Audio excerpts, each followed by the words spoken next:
Bonjour à toutes et à tous et bienvenue dans Santé Future, votre rendez-vous dédié à l'innovation et à l'avenir de la santé. Je suis très heureuse de vous retrouver sur l'antenne de Be-Smart for Change. Aujourd'hui, on aborde un sujet pour le moins préoccupant, les troubles psychiques qui touchent une partie croissante de la population. Pour ce faire, j'accueille Johanna Couvreur, experte santé à l'Institut Montaigne. Bonjour et bienvenue Johanna. Nous verrons comment dépression, anxiété, isolement et un accès difficile aux soins constituent une épidémie silencieuse. Nous aborderons à la fois les signaux inquiétants, les solutions concrètes mises en place sur le terrain et les leviers pour passer à l'échelle et changer la culture autour de la santé mentale. Enfin, on fera de notre mieux car le temps nous est compté. L'incontournable Hervé Bonneau est là. Salut Hervé. Aujourd'hui, tu nous expliques comment télétravail, flex office et IA mettent nos cerveaux à rude épreuve. On a hâte. Et dans la pépite santé, je reçois Juliane Elby, CEO et cofondatrice de TIL, la première plateforme française de prévention en santé mentale. C'est parti pour une nouvelle émission. Et je le disais, on commence avec ton édito, Hervé. Le Monde sort, j'allais dire à peine, non, quand même. Ça fait un petit moment maintenant. Oui, on y revient, remarque. Du Covid. Et déjà, une autre épidémie mondiale s'impose, celle des troubles psychiques. Oui, c'est vrai. On a cru qu'on était sorti de la pandémie Covid. Visiblement, ce matin, à la radio, ils annonçaient que ça reprenait. Quand il y avait un virus, au moins, on avait une raison d'avoir peur. Et parce qu'on se disait, on va mourir, on va perdre des proches, voire on va perdre toute l'humanité entière. Et on est resté chez nous... gavé de fake news, à se dire, heureusement, il y a le bon professeur Raoux, et on a détesté l'ARN des laboratoires pharmaceutiques. Mais on a découvert les joies du télétravail. Et on s'est dit, c'est formidable. On arrête de perdre du temps, on ne prend plus le métro, on a le temps de faire une petite machine à laver à 10h du matin, on faisait autre chose, et on n'était même plus obligé ni de se laver, ni de se raser, ni que c'était vraiment très, très bien. Et il y a des effets pernicieux qui ont commencé à apparaître. Des effets secondaires qui n'étaient pas la perte de goût qu'on a connue avec le virus, mais la perte du goût de vivre. Et c'est là où on rentre dans le sujet, c'est que tout ça était assez prévisible, parce que quand on s'est retrouvé calé derrière un écran 10 heures par jour à faire des visios, en fait, on était un peu seul, et c'est triste d'être tout seul. Les collègues, c'est quand même sympa. Il y en a qu'on n'aime pas, mais c'était quand même bien d'arriver, salut collègue. Et du coup, je me dis, c'est super, je passe de mon lit à mon bureau en 10 secondes, est-ce que vraiment je gagne du temps ? C'est la question une des questions qui s'est posée. Et puis, le doute. Finalement, je suis tout seul pour bosser. Je suis en équipe. Alors, est-ce que je fais bien ce qu'on attend de moi ? Est-ce que j'ai bien compris, d'ailleurs, ce qu'on m'a dit ? Mais il n'y a pas vraiment quelqu'un pour m'en parler. Donc, c'est compliqué. Et ma vie s'est transformée. J'enchaîne les réunions Teams de 9 à 10, de 10 à 11, de 11 à 12, sans avoir le temps de respirer. Et c'est formidable. Je gagne du temps. Et en même temps, de temps en temps, je me dis que j'en perds parce que je participe à des réunions auxquelles je sais ne pas être indispensable. Et pendant ce temps-là, je vois les mails qui arrivent en cascade, parce que tout le monde répond aux mails pendant les Teams. Donc j'ai les réponses, des réponses. Ce qui me stresse, c'est comme je passe des heures à être en visio, le soir, je réponds à mes mails. Et avant de dormir, petit réflexe un peu absurde, je jette un petit coup d'œil sur mon téléphone pour être sûr que je n'ai pas raté un mail important, ce qui ne m'aide pas à dormir. Résultat, surcharge mentale, c'est un élément, mais c'est évident, isolement, insomnie, et McKinsey a fait une étude, là, 62% des télétravailleurs déclarent être stressés. C'est pas tellement étonnant, hein. Et le site officiel du gouvernement sur le travail dit que plus de 25% des salariés sont en mauvaise santé mentale. C'est un peu inquiétant, quoi. Mais donc, ce que tu nous dis, c'est que c'est seulement la faute du télétravail ? Ah non, parce qu'on a inventé un autre truc en parallèle. C'est faut revenir de temps en temps au bureau. On n'est pas en full remote, comme on dit. De temps en temps, on vient en flex office. Et flex office, ça veut dire qu'on a le droit de se dépêcher d'arriver le matin pour pas être celui qui se retrouve sous la clim entre deux mecs qu'il connaît pas, sur un bureau dépourvu de tout objet personnel, c'est même interdit. Et on a gagné le droit de mieux communiquer avec un casque sur les oreilles pour s'isoler des autres, parce que ça fait du bruit, les collègues qui travaillent. Donc c'est formidable. Et il y a déjà des salariés qui parlent de stress office. Mais cerise sur le gâteau numéro 3 que tu as évoqué, c'est que depuis 3 ans, et vous noterez la coïncidence avec la fin de la pandémie, on nous dit l'IA va tous nous remplacer. De toute façon, on est nuls, l'IA va plus vite que nous, va nous remplacer, on n'y arrivera jamais, et tout ça. Donc je sers à quoi, moi, si je n'avais pas assez vite et que je serai remplacé et que je travaille pour une boîte que je connais pas parce qu'en fait, j'y vais jamais. Donc, c'est un problème. Problème corrélé, mais je pense qu'on va en parler, c'est que pour me changer des teams, je vais aller voir un psychiatre ou un psychologue. Bon, ils sont débordés, donc j'aurai droit à une téléconsultation. C'est formidable. Et donc, le risque que je vois, c'est qu'après la pandémie Covid, on avait perdu le goût. Eh bien, aujourd'hui, on risque de perdre le goût de travailler. Merci beaucoup Hervé, c'est pas très réjouissant. Johanna, brièvement, ces troubles psychiques, ils touchent de plus en plus de salariés en France. Après ce tour d'horizon de nos cerveaux malmenés, le télétravail, c'est une fausse bonne idée? Alors, il y a plusieurs sujets que vous avez pointés. Déjà, l'absentéisme, l'une des premières causes d'absentéisme, c'est la souffrance psychique pour les salariés. Donc ça, c'est une préoccupation croissante pour les entreprises, très clairement. Dans le développement du télétravail, vous avez pointé un peu tous les éléments, tous les ingrédients d'une bombe à retardement qui sont l'isolement. L'OMS parle d'épidémie de solitude. La solitude est corrélée à des troubles somatiques. C'est-à-dire qu'il y a, plus on est seul, plus on a des troubles psychiques, plus on a des troubles cardiovasculaires. Donc, il y a clairement une problème. On n'est pas tous égaux face au télétravail, selon que vous habitez dans un lieu confortable ou dans un lieu exigu. On en revient d'ailleurs, les entreprises globalement. Les entreprises en reviennent de plus en plus. Et puis, il y a aussi la question et l'enjeu de la déconnexion. Quand vous êtes chez vous, vous n'avez plus de rupture. En tout cas, la rupture entre le temps professionnel et le temps personnel devient plus floue. Donc, ça fait partie effectivement des ingrédients auxquels les entreprises font de plus en plus attention. Merci Hervé. C'était donc ton premier édito. On passe à notre focus invité. La santé mentale, un sujet qui concerne de plus en plus de Français. Dépression, anxiété, troubles sévères.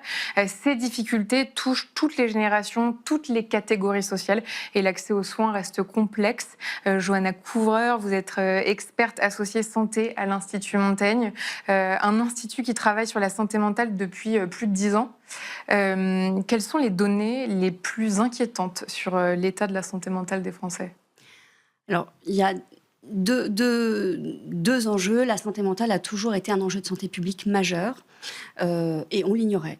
Ça a été pendant de très nombreuses années le premier commun des mortels. Nous citoyens, on ignorait que c'était le premier poste de dépense par pathologie de l'assurance maladie. On ignorait la prévalence considérable, 1 Français sur 5 chaque année. Et 1 sur 3 à l'échelle d'une vie. Donc, c'est juste colossal. Oui, on est tous concernés. On a tous, nous-mêmes ou un proche, concernés. Donc, enjeu épidémiologique majeur. Et puis, deuxième enjeu plus récent, c'est que la crise sanitaire a fait flamber les troubles les plus fréquents, communément appelés troubles dépressifs et troubles anxieux, avec vraiment, on a pris 5 points en plus en l'espace de quelques années. Donc, avec une vraie problématique de besoin de soins, face auquel le système de santé peine à répondre. Est-ce qu'il y a des profils plus touchés que d'autres ? Oui. Les troubles psychiques, on va dire, quand on est vraiment malade, on se rend compte qu'il y a des déterminants qui jouent. On dit que les causes sont biopsychosociales. Concrètement, c'est qu'il peut y avoir des causes biologiques, génétiques. Chez chacun, on est plus ou moins vulnérable. Mais il y a aussi des déterminants sociaux. L'isolement, on en parlait avec l'édito d'Hervé. L'isolement, la précarité, les souffrances dans l'enfance peuvent être des éléments qui aggravent ou rendent plus vulnérables les personnes. Donc, toutes les catégories sociales sont touchées, mais il y a quand même des gens qui sont plus vulnérables que d'autres. Et dans la phase de pandémie, très clairement, il y avait 3 catégories de population qui ont été plus touchées. Ce sont les femmes, les jeunes et les précaires. En préparant cette émission, vous m'avez dit que la stigmatisation restait forte. Déjà, qu'entend-on par stigmatisation ? La stigmatisation, c'est de considérer que être malade, c'est être fou. Ouais. C'est considérer que lorsqu'on... Ça, c'est une idée qui persiste. Oh, c'est une idée qui persiste considérablement. Il y a des choses qui changent depuis quelques années parce qu'il y a quelques célébrités qui ont pris la parole, qui ont fait leur coming out. La crise sanitaire a amené aussi une prise de conscience sociétale et collective. Donc ça, c'est vraiment un plus. Mais dans les faits, les gens peuvent toujours avoir tendance à considérer que s'ils ne vont pas bien, c'est une faiblesse de caractère, à ne pas oser en parler, à ne pas oser aller voir le psychologue. Donc ça reste un sujet encore aujourd'hui difficile. Et cette stigmatisation, quel est son effet sur l'accès aux soins concrètement ? Un retard du recours aux soins, très clairement. Quand vous n'osez pas parler de vos troubles, vous n'osez pas en parler à votre médecin, donc vous n'allez voir personne et vous restez avec cette difficulté qui, si elle n'est pas identifiée, pas prise en charge et pas accompagnée, peut se chroniciser. Et c'est vraiment des pertes de chance. Un défaut d'accès aux soins, c'est un risque d'évolution chronique de la maladie. Ça veut dire quoi, perte de chance ? Qu'est-ce que vous Perte de entendez par là ? chance, c'est que un petit peu, si je fais une comparaison avec le cancer, on sait que si les diagnostics sont précoces, les chances de rémission sont beaucoup plus rapides et beaucoup plus développées. C'est exactement la même chose pour les troubles psychiques. Si vous êtes dépisté précocement, si vous avez une prise en charge rapide, vous avez beaucoup plus de chances de vous rétablir que si vous laissez la situation s'enquister. Oui, ça peut même avoir, in fine, un impact économique. Ça a un impact économique, bien sûr. Est-ce que ça, vous l'avez évalué aussi à l'Institut ? Alors, en termes de projection ? En termes, disons qu'on a eu pendant longtemps, on a collaboré avec une fondation de recherche en psychiatrie, la Fondation Fondamentale, qui a conduit des travaux. Il y avait des premiers travaux qui avaient évalué les coûts globaux, c'est-à-dire directs et indirects, à 109 milliards d'euros. En 2006, je crois. Et là, il y a une publication sur les données de 2018-2019. On était passé à 160 milliards d'euros. Coûts directs et indirects. Et alors justement, la sensibilisation du grand public et la déstigmatisation, je me lance des défis, sont essentiels. Quelles initiatives vous semblent les plus efficaces aujourd'hui ? Alors, première initiative, il ne vous aura pas échappé que cette année, alors on n'en a peut-être pas parlé suffisamment, mais c'est l'année de la grande cause nationale santé mentale. C'est majeur. Il y a un collectif d'acteurs qui s'est mobilisé, qui a porté une campagne qui s'appelle « Oser en parler, oser écouter ». Il y a des associations qui se mobilisent. Il y a un festival qui s'appelle Pop & Psy, qui est porté par le psychiatre Jean-Victor Blanc, qu'on voit souvent sur les plateaux de télévision. Il y a des jeunes qui se mobilisent, qui organisent des festivals, le festival Facette. Il y a des associations qui portent des campagnes de déstigmatisation comme Positive Minders. Donc il y a énormément d'acteurs. Il y a le Psycom aussi. Donc il y a énormément d'acteurs qui se mobilisent pour changer les représentations, mais c'est un travail de très long cours. Quand les représentations sont autant ancrées dans l'imaginaire collectif, il faut se laisser du temps. Le modèle Sésame mis en place par l'Institut Montaigne repose sur des soins collaboratifs, une coordination entre médecins généralistes, psychiatres, infirmiers spécialisés. Est-ce que vous pouvez expliquer concrètement comment ça fonctionne et est-ce qu'il y a déjà des résultats d'observer ? Alors, c'est un modèle que l'Institut Montaigne a décidé de déployer en 2020 dans une expérience pilote dans les Yvelines.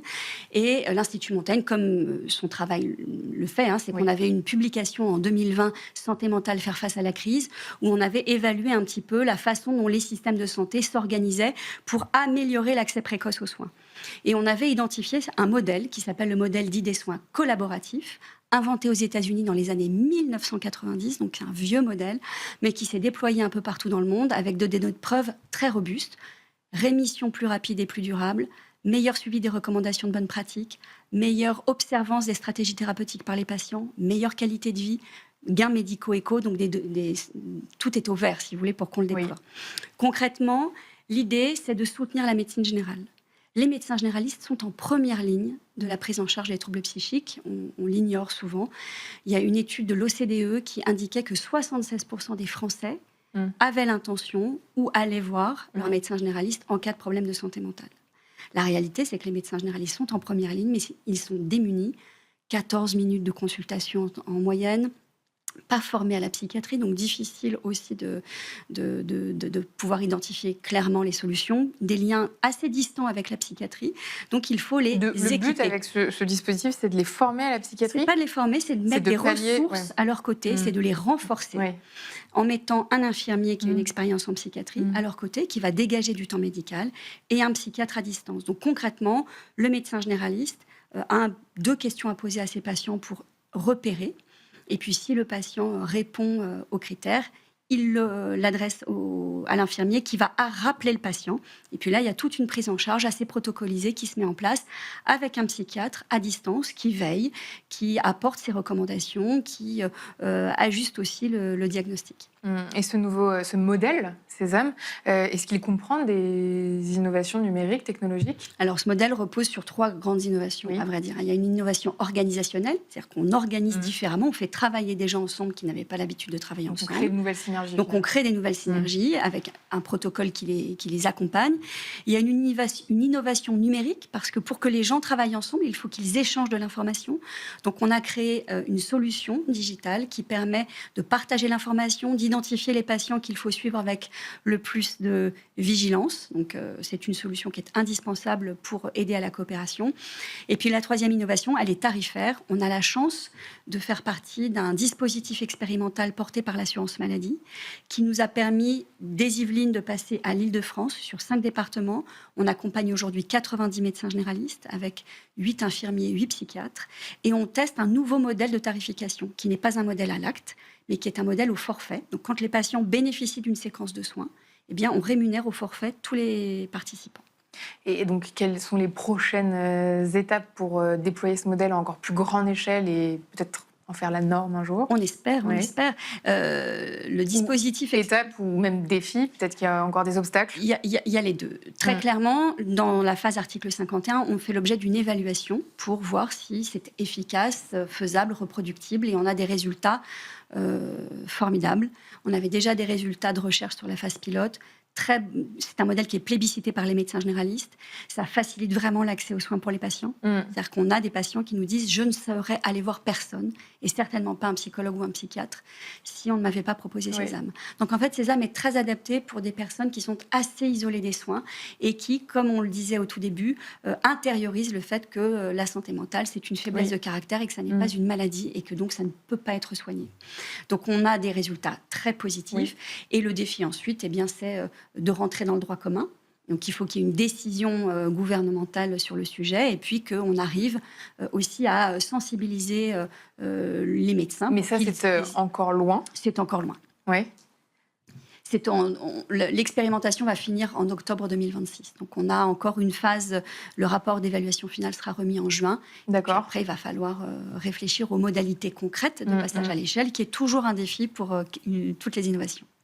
Johanna, comment les entreprises et institutions peuvent-elles s'impliquer davantage pour faire que la santé mentale devienne un levier même presque de performance, pour être cynique, en tout cas de bien-être collectif? Comment est-ce qu'elles peuvent s'impliquer davantage? Alors, ce n'est pas du tout un gros mot de dire que la santé mentale, c'est un levier de performance, très clairement. Il y a énormément d'acteurs qui sont arrivés sur le marché. Vous avez... reçu TIL. Donc, on est vraiment dans ce champ, dans ce prisme où il y a énormément d'entreprises qui prennent conscience à la fois, je vous le disais tout à l'heure, du fort absentéisme lié aux enjeux de santé mentale. Et donc, il faut qu'ils arrivent à gérer ça. Il faut qu'ils arrivent à accompagner leurs managers. Quand Comment ils sont ça passe par une formation Alors, ça passe par des accompagnements, des coachings, ça passe aussi par la création de lignes d'écoute, ça passe par des outils qui sont donnés aux salariés, ça passe par des techniques managériales aussi, de respect des temps de déconnexion, de création de moments aussi pour se retrouver. Donc, il y a toute une palette d'actions. Et puis, il y a le gouvernement là, qui vient de lancer une charte pour la santé mentale au travail, en collaboration avec l'Alliance pour la santé mentale. Donc, c'est vraiment une invitation pour les entreprises à s'engager dans la prise en compte de cet enjeu qui est effectivement un levier de performance pour eux et de bien-être pour leurs salariés. Et pour terminer cette interview, au-delà du modèle Sésame, est-ce que vous, à l'Institut Montaigne, vous avez d'autres projets concernant la santé mentale? Alors, on vient de faire publier, de faire paraître une étude dédiée à la santé mentale des jeunes, qui est un sujet aussi, une épidémie dans l'épidémie. Et on travaille vraiment, là c'est un travail de long cours, mais pour identifier les solutions les plus prometteuses. Il y a déjà quelques conclusions que vous pouvez partager aujourd'hui? Il y a des dispositifs qui sont nés, des applis qui émergent, mais en fait, il faut encore un travail d'évaluation. Et nous, à l'échelle du programme Sésame, on se pose aussi la question de pouvoir abaisser un peu l'âge éventuellement pour toucher. Là, aujourd'hui, on touche les 18 ans et plus, Oui. les adultes, et on commence à réfléchir aux modalités de toucher des gens qui sont un peu plus jeunes et donc d'être accompagnés par Et ça, des c'est une pédopsies. nouveauté, le fait que ça touche de plus en plus de jeunes et d'encore plus jeunes. C'est quelque chose qui va crescendo et c'est aussi un effet du Covid. C'est clairement une nouveauté. Dire que c'est un effet du Covid, c'est un peu difficile. Oui, ce serait simplifié. Ce serait un peu simplifié. Ça a dû jouer un rôle.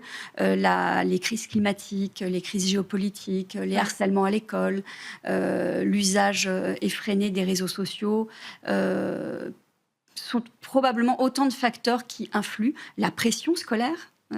Quand on discute avec des gens qui sont à la manœuvre dans les maisons des adolescents, ce qu'ils évoquent en tout premier lieu, c'est la pression scolaire. Donc, probablement, les jeunes sont mis à rude épreuve sur énormément de dimensions et il va falloir trouver des solutions parce que c'est l'avenir de nos sociétés. Il va falloir trouver des solutions pour mieux les accompagner. Et ce sera le mot de la fin de cette interview. Merci beaucoup, Johanna, pour cet éclairage. Johanna Couvreur, experte associée santé à l'Institut Montaigne. On passe à la pépite santé. Et on termine cette émission avec la pépite santé. Et Hervé nous a retrouvés. Ça va, Hervé ? Très bien, Alix. Toujours fidèle au poste. Et pour cette émission dédiée au sujet de la santé mentale, je reçois Julia Néalbiz, cofondatrice de TIL. Bonjour Julia et bienvenue. Bonjour, merci. TIL propose la première plateforme de prévention en santé mentale à l'impact mesurable. Concrètement, qu'est-ce que ça veut dire ? Concrètement, ça veut dire qu'on est une plateforme digitale distribuée auprès des collaborateurs, premièrement, mais aussi auprès des assurés, des étudiants, d'un public d'agents de la fonction publique, par exemple. Et on va avoir une plateforme qui permet un parcours personnalisé pour que chacun, chacune puisse prendre soin de sa santé mentale en prévention de façon positive et extrêmement simple, mais aussi tout un accompagnement collectif pour pouvoir transformer les organisations et les aider à construire des croissances qui soient beaucoup plus durables et saines. Et vous accompagnez plus de 100 000 collaborateurs avec 800 000 bénéficiaires dans la fonction publique et privée. Comment est-ce que vous adaptez votre accompagnement à des profils aussi différents ? Alors effectivement, on a une particularité, c'est que notre accompagnement à l'échelle individuelle, il est extrêmement personnalisé. Donc d'un individu à l'autre, ça va pas être le même accompagnement, ça va pas être les mêmes parcours personnalisés, les mêmes recommandations. Et à l'échelle collective, on adapte le dispositif en fonction des besoins. Donc quand on est dans des grands groupes du CAC 40, dans une branche industrielle, effectivement, on va pas avoir les mêmes problématiques, les mêmes sujets que dans des scale-up de la tech, par exemple. Et donc, on va adapter grâce notamment à la data. Une de nos spécificités, c'est de récolter via l'usage notamment de notre plateforme et de notre application mobile énormément de données qui sont agrégées, anonymisées et qu'on transforme en données prédictives pour les entreprises. Grâce à ces données, on va voir où sont les zones de tension, où sont les risques qui sont en train de se matérialiser mais qu'on peut encore éviter et comment aller travailler sur quel sujet en collectif dans les organisations. Ces sujets-là et ces plans d'action, ils vont être effectivement uniques, un plan d'action pour une entreprise avec ses problématiques données. Et est-ce que, sans entrer trop dans le détail, mais est-ce que vous pouvez nous expliquer comment est-ce que ça se traduit concrètement dans le quotidien des utilisateurs ? Oui, bien sûr. Alors, concrètement, si vous êtes utilisatrice de TIL, vous allez avoir accès à une plateforme web ou une application mobile.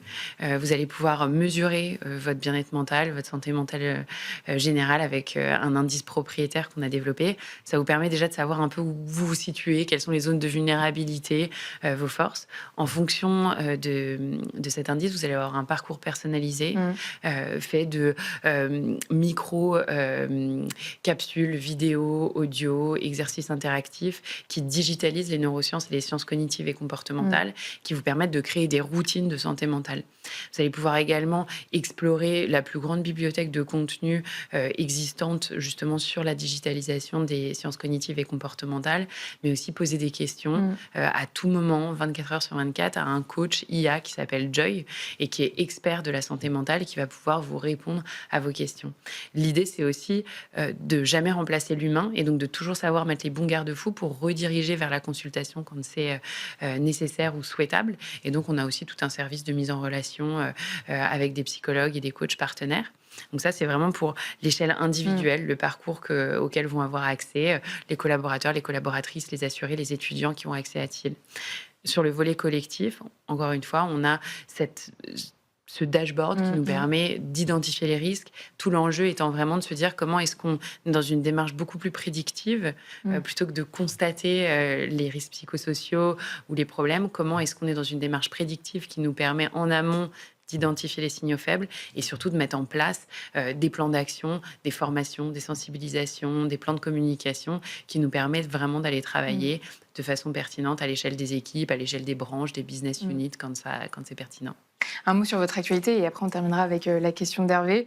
Vous venez de publier une étude parce que vous travaillez aussi sur la santé mentale des étudiants avec l'IESEG et Ipsos. Je précise que ça concerne les étudiants de manière générale. C'était donc un panel. Quels sont les enseignements clés de cette étude ? Nous, on avait un pressentiment qui est que, effectivement, la santé mentale des étudiants, c'est souvent un peu un angle mort des études. Et donc, on a du mal à rendre tangible un peu de savoir comment va notre jeunesse. Nous, on travaille effectivement avec les étudiants, comme vous le mentionniez. Et on voulait rendre ça de façon plus factuelle et comprendre un peu mieux comment se porte la jeunesse dans notre pays. Ce qu'on voit, c'est qu'il y a un état de santé mentale qui est pas seulement alarmant, mais qui devient vraiment grave. Aujourd'hui, concrètement, il y a seulement 45% des étudiants qui se disent en bonne santé mentale. 47% d'entre eux, parfois, détectent des syndromes dépressifs ou anxieux. Et donc ça, c'est sur du déclaratif. Ce qui est intéressant, c'est qu'on a aussi utilisé un outil qui est le GHQ-12, General Health Questionnaire, qui permet de diagnostiquer ce qu'on appelle la suspicion de détresse psychologique. Il y a 60% des étudiants qui ont été dans ce panel qui sont suspectés de détresse psychologique. Il faut savoir que c'est plutôt 38% dans la population générale, donc on est plutôt dans une dégradation qui est multifactorielle, qui s'explique par certains facteurs liés aux études, le stress des examens, etc., auxquels on s'attendait et qui peut sembler attendu. D'autres qui sont plutôt liés... Contexte social, économique. Exactement. Éco-anxiété, pression des réseaux sociaux, stress financier lié à l'avenir. Et donc, ça nous a vraiment interpellés. Et je pense que ça demande une prise de conscience générale des pouvoirs publics, des enseignements, des établissements d'enseignement supérieur et du grand public plus généralement. Ça passe très vite, Hervé. Malheureusement, c'est la dernière question. Et je te la laisse. Je trouve ça formidable. Imaginons que je sois un investisseur... intéressé par votre plateforme, que je trouve nécessaire. Je ne sais pas si vous avez des concurrents, j'imagine que oui, mais et si vous en aviez, quelle serait votre grande force ? Vraiment ce que vous amenez qui différencie complètement votre offre de ce qui existe déjà ? Notre grande force, c'est vraiment d'avoir montré, d'avoir publié une étude, une méthodologie qui permet de mesurer l'impact de tout ce qu'on fait.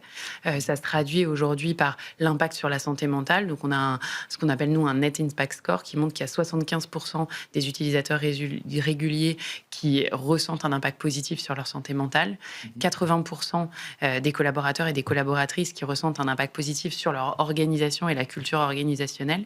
Et ça se traduit surtout sur des indicateurs financiers, ce qui parfois est un peu le chaînon manquant. Aujourd'hui, on a montré qu'il y a un impact de moins 14% sur l'absentéisme lié à la santé mentale. Première cause d'absentéisme en France, c'est lié à des troubles psychologiques.